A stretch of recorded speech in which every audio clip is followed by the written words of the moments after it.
Primeiro livro dos Reis, capítulo 18.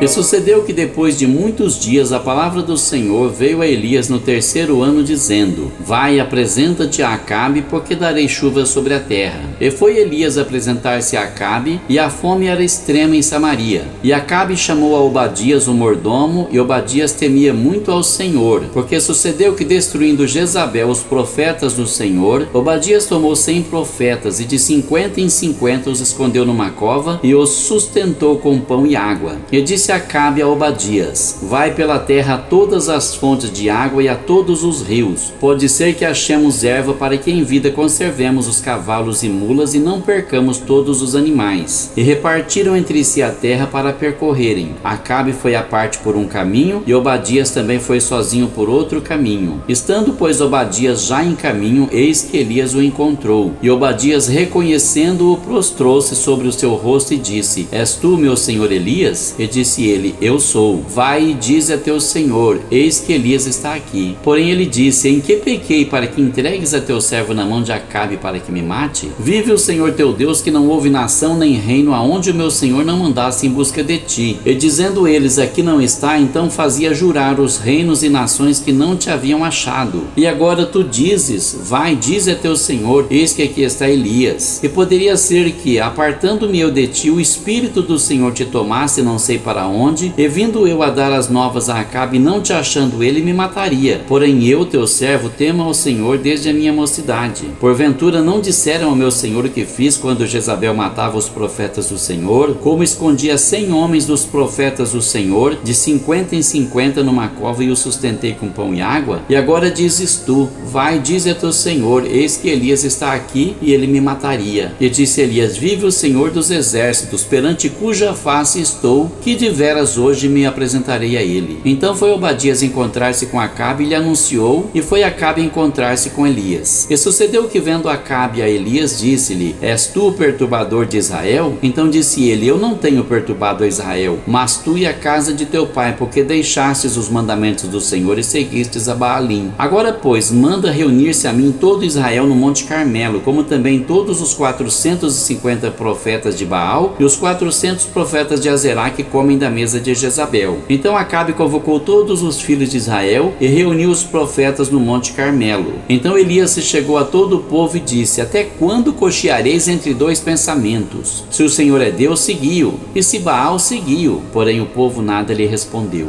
Então disse Elias ao povo: Só eu fiquei por profeta do Senhor, e os profetas de Baal são 450. Deem-se-nos, pois, 2 bezerros, e eles escolham para si um dos bezerros e o dividam em pedaços, e o ponham sobre a lenha, porém não lhe coloquem fogo. E eu prepararei o outro bezerro, e o porei sobre a lenha, e não lhe colocarei fogo. Então invocai o nome do vosso Deus, e eu invocarei o nome do Senhor. E há de ser que o Deus que responder por meio de fogo, esse será Deus. E todo o povo respondeu, dizendo: É boa esta palavra. E disse Elias aos profetas de Baal: Escolhei para vós um dos bezerros, e preparai o primeiro, porque sois muitos. E invocai o nome do vosso Deus, e não lhe ponhais fogo. E tomaram o bezerro que lhes dera, e o prepararam, e invocaram o nome de Baal desde a manhã até o meio-dia, dizendo: Ah, Baal, responde-nos. Porém nem havia voz, nem quem respondesse, e saltavam sobre o altar que tinham feito. E sucedeu que ao meio-dia Elias zombava deles e dizia: Clamai em altas vozes, porque ele é um Deus. Pode ser que esteja falando, ou que tenha alguma coisa que fazer, ou que intente alguma viagem. Talvez esteja dormindo e despertará. E eles clamavam em altas vozes, e se retalhavam com facas e com lancetas, conforme o seu costume, até derramarem sangue sobre si. E sucedeu que, passado o meio-dia, profetizaram eles até a hora de se oferecer o sacrifício da tarde. Porém não houve voz, nem resposta, nem atenção alguma. Então Elias disse a todo o povo: Chegai-vos a mim. E todo o povo se chegou a ele, e restaurou o altar do Senhor que estava quebrado. E Elias tomou 12 pedras, conforme o número das tribos dos filhos de Jacó, ao qual veio a palavra do Senhor, dizendo: Israel Israel será o teu nome. E com aquelas pedras edificou o altar em nome do Senhor. Depois fez um rego em redor do altar, segundo a largura de 2 medidas de semente. Então armou a lenha e dividiu o bezerro em pedaços e o pôs sobre a lenha. E disse: enchei de água 4 cântaros e derramai-a sobre o holocausto e sobre a lenha. E disse: fazei-o segunda vez, e o fizeram segunda vez. Disse ainda: fazei-o terceira vez, e o fizeram terceira vez, de maneira que a água corria ao redor do altar e até o rego se encheu de água. Sucedeu que no momento de ser oferecido o sacrifício da tarde, o profeta Elias se aproximou e disse: ó Senhor, Deus de Abraão, de Isaque e de Israel, manifeste-se hoje que tu és Deus em Israel e que eu sou teu servo, e que conforme a tua palavra fiz todas estas coisas. Responde-me, Senhor, responde-me, para que este povo conheça que tu és o Senhor Deus e que tu fizeste voltar o seu coração. Então caiu o fogo do Senhor e consumiu o holocausto e a lenha e as pedras e o pó, e ainda lambeu a água que estava no rego. O que vendo todo o povo, caíram sobre os seus rostos e disseram: só o Senhor é Deus, só o Senhor é Deus. E Elias lhes disse: lançai mão dos profetas de Baal, que nenhum deles escape. E lançaram mão deles, e Elias os fez descer ao ribeiro de Quizom, e ali os matou. Então disse Elias a Acabe: sobe, come e bebe, porque há ruído de uma abundante chuva. E Acabe subiu a comer e a beber, mas Elias subiu ao cume do Carmelo e se inclinou por terra, e pôs o seu rosto entre os seus joelhos. E disse aos seus servos: sobe agora e olha para o lado do mar. E subiu e olhou e disse: não há nada. Então disse ele: volta lá 7 vezes. E sucedeu que a 7ª vez disse: eis aqui uma pequena nuvem como a mão de um homem subindo do mar. Então disse ele: sobe e dize a Acabe: aparelha o teu carro e desce, para que a chuva não te impeça. E sucedeu que entretanto os céus se enegreceram com nuvens e vento, e veio uma grande chuva. E Acabe subiu ao carro e foi para Jezreel. E a mão do Senhor estava sobre Elias, o qual cingiu os lombos, e veio correndo perante Acabe até a entrada de Jezreel.